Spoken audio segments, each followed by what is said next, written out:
Assalamualaikum warahmatullahi wabarakatuh. Kami dari Prodi PGMI kelas B. Di sini kami akan sedikit menjelaskan tentang konsep pendidik ideal dalam pendidikan Islam. Kata pendidik berasal dari kata didik yang artinya orang yang mendidik. Kedudukan pendidik dalam pendidikan adalah merupakan salah satu dari tiang utama untuk bisa terlaksananya pendidikan.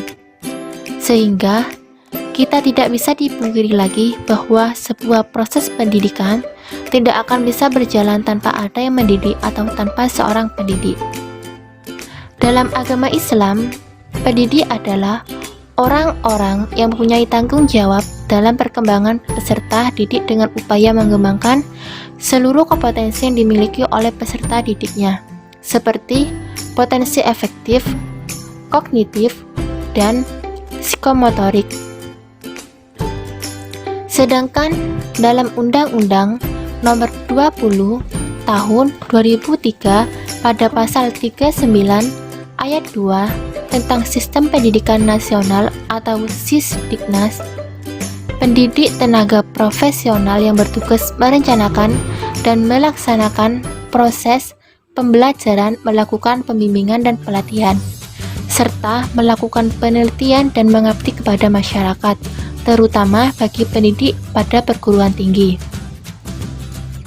Perlu kita ketahui bahwa antara pendidik dan guru sebenarnya dua hal yang mempunyai makna berbeda, karena kata pendidik itu mempunyai makna arti yang lebih luas, sedangkan guru mempunyai makna atau arti yang lebih sempit lagi.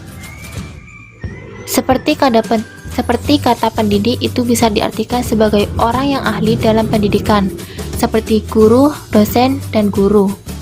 Sedangkan kata guru memiliki makna sebagai seseorang yang mengajar khususnya di sekolah. Berikut beberapa permasalahan peserta didik dalam belajar. Yang pertama, siswa yang mengalami keterlambatan akademik, yaitu siswa yang memiliki inteligensi di atas rata-rata normal, tetapi tidak mencapai tujuan belajar yang optimal. Yang kedua, siswa yang secara nyata tidak dapat mencapai kemampuannya sendiri. Yang ketiga, siswa yang sangat lambat dalam belajar, sehingga ia membutuhkan waktu yang lebih lama. Yang keempat, siswa yang kekurangan motivasi dalam belajar, karena jika tidak ada motivasi yang mendukung, siswa itu akan merasa sulit untuk memahami materi tersebut. Kemudian yang kelima, siswa yang sering tidak mengikuti proses belajar mengajar di kelas, dan siswa yang mengalami penyimpangan perilaku. Lalu bagaimana cara mengatasinya? Berikut beberapa cara yang dapat digunakan oleh guru yang ideal dan orang tua untuk membantu anak bermasalah dalam belajar dan mengatasi kesulitan dalam belajar.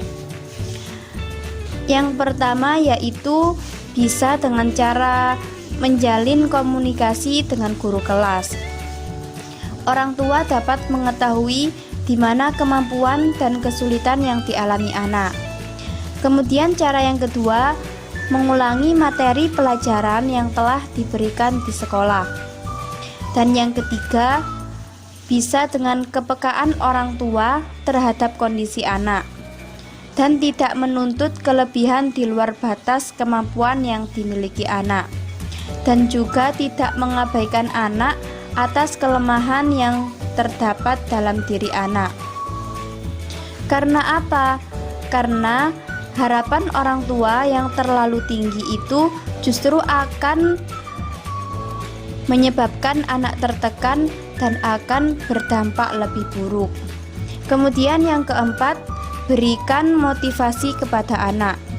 Walaupun kemampuan seperti membaca, menulis, atau berhitung lebih lambat dari teman-teman yang lainnya, namun yakinlah bahwa mereka itu pasti akan bisa menyelesaikan tugas sekolah dengan baik.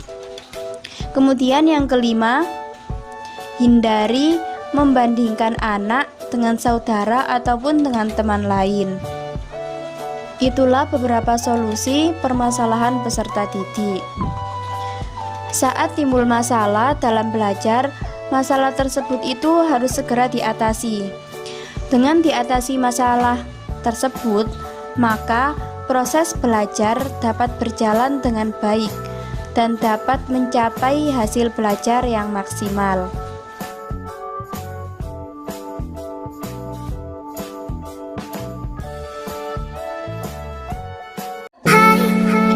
Sekian yang dapat kami sampaikan. Semoga video ini dapat menambah wawasan Anda. Apabila ada kesalahan, kami mohon maaf ya teman-teman, karena kami juga masih belajar. Wassalamualaikum warahmatullahi wabarakatuh.